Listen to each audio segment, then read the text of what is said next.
많은 회사 같은 경우는 채무가 많다는 것이 문제가 되는 게 아니고요. 뭐 이익이 나더라도 현금 흐름 자체가 부족해서 유동성 자체가 없어서 채무도 변제를 못할 상황이 됐다. 고민이 많이 되시죠. 그리고 그 상황이 이제 일시적인 것이냐, 또 계속될 거냐, 이런 부분에 대한 판단도 하고 계실 거예요. 그러면 그게 일시적인 유동성 부족이다, 아니면 지속적인 유동성 부족이다. 이거에 따라서 이제 그게 달라지겠죠. 그리고 그 지속성도 단기간에 1, 2년의 어떤 지속성이냐, 아니면 그 이상의 어떤 기간 동안 그 유동성이 부족이 이어질 거냐, 이거에 따라서 달라질 거예요. 결론은 일시적으로 유동성이 부족한데 긴급 수혈이 필요하다. 그래서 긴급 수혈만 받으면 회사를 살릴 수 있다. 중소기업 벤처부라든지 중소벤처기업진흥공단, 그 다음에 캠코라든지 일선 시중은행 이런 데서 일단 정책 자금들이 나오고요. 특히 코로나 시국에는 그런 자금들이 많이 투입이 돼서 그 자금으로 일시적인 자금 경색은 일단 유동성 위기는 해소를 한 기업들이 많고요. 전반적으로 법인 회생 사건 자체가 코로나 시국에 좀 감소한 경향이 있는데 정책 자금을 통한 유동성 어떤 공급이라든지 이런 게 있었기 때문에 가능한 일이었던 것으로 추측이 돼요. 그거는 사실은 미봉책일 뿐이라서 그럼에도 불구하고 사업이 계속 안 된다, 어려워진다 라고 하면 결과적으로는 법인 회생이나 법인 파산을 고민해보고 상담을 진지하게 받으셔야 되는데, 그 과정에서 제가 이제 조언해 드리고 싶은 거는 회생이나 파산 절차를 뭐를 이용할지에 대한 것도 대표자나 임직원들의 의지와 역량이거든요.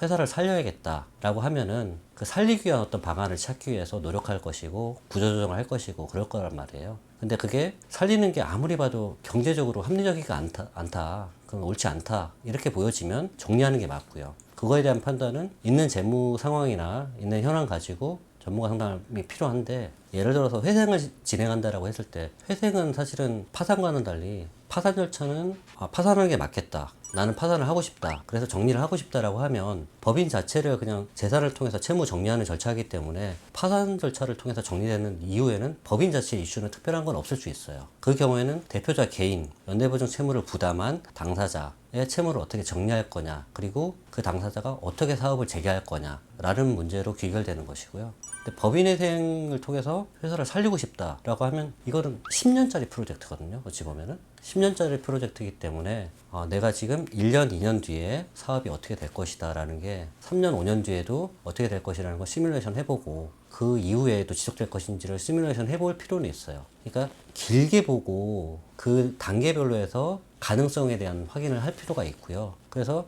예를 들어서 공장을 이제 팔아야 되는 상황이 생길 수 있어요. 회생을 성공하더라도. 그러면 사전에 나는 이 담보 채무가 많아서 공장을 팔아야지만 이 담보권을 변제하고 담보권자로부터 동의를 받을 수 있겠다라고 미리 점검이 된다면, 사후적으로 나중에 공장을 이제 어떻게 정리할 거냐라는 거를 미리 우리가 계획을 짤 수가 있어요. 한국자산관리공사라든지 아니면 시중에 또 그런 회사들이나 업체들이 있는 걸로 알고 있는데, 공장을 매각한 다음에 다시 임차해서 쓸 수 있는 제도가 있거든요. 그거를 미리 확인해보고 공장 매각 후 임차해서 쓰는 방안에 따라서 설계를 하는 거죠. 근데 그게 아니고 공장을 매각한 다음에 임차하는 게 어렵다든지, 또는 매각 자체가 어렵다든지, 그래서 경매로 처리될 수밖에 없다든지, 이렇게 되면 새로운 사업지라든지 새로운 사업 할 수 있는 그 건물이나 이런 데들을 알아봐서 거기에 임차에 들어가는 비용하고 공장에 매각에 들어가는 비용을 미리 이제 고려해서 하면 1, 2년 뒤를 앞에 보고서 이제 진행한다고 볼 수 있는 거고요. 더 나아가서 본다면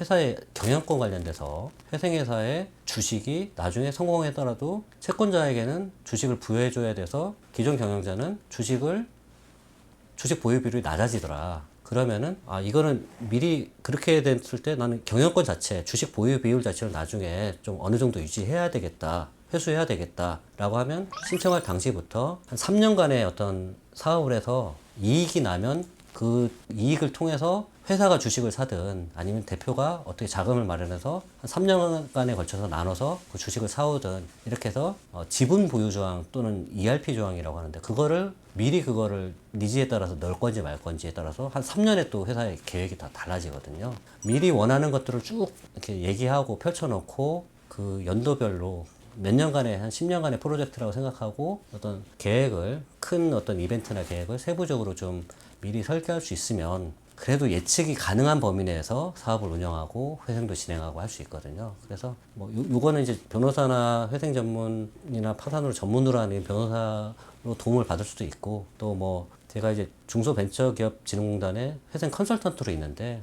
거기에 이제 문의를 하게 되면 거기서 이제 전문가를 지원을 컨설팅 비용을 공단에서 지원하면서 전문가에게 컨설팅을 하도록 또 안내도 해주거든요. 그런 제도도 있으니까 그런 정부 지원을 통한 어떤 컨설팅을 받을 수 있는 제도도 있으니 그렇게 하든지 아니면 이런 회생이나 파산 사건을 많이 하는 변호사 사무실을 찾아서 문의를 하시는 게 바람직할 겁니다.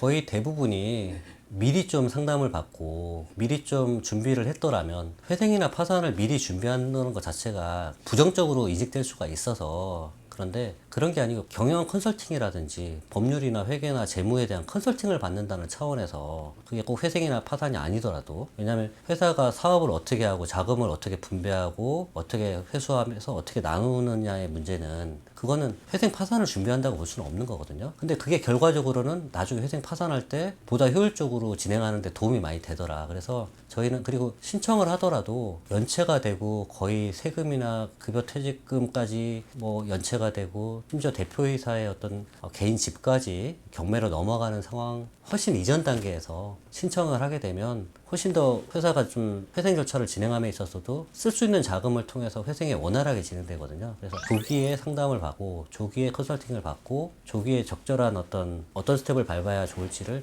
조기에 또 확인하는 게 무엇보다 중요합니다.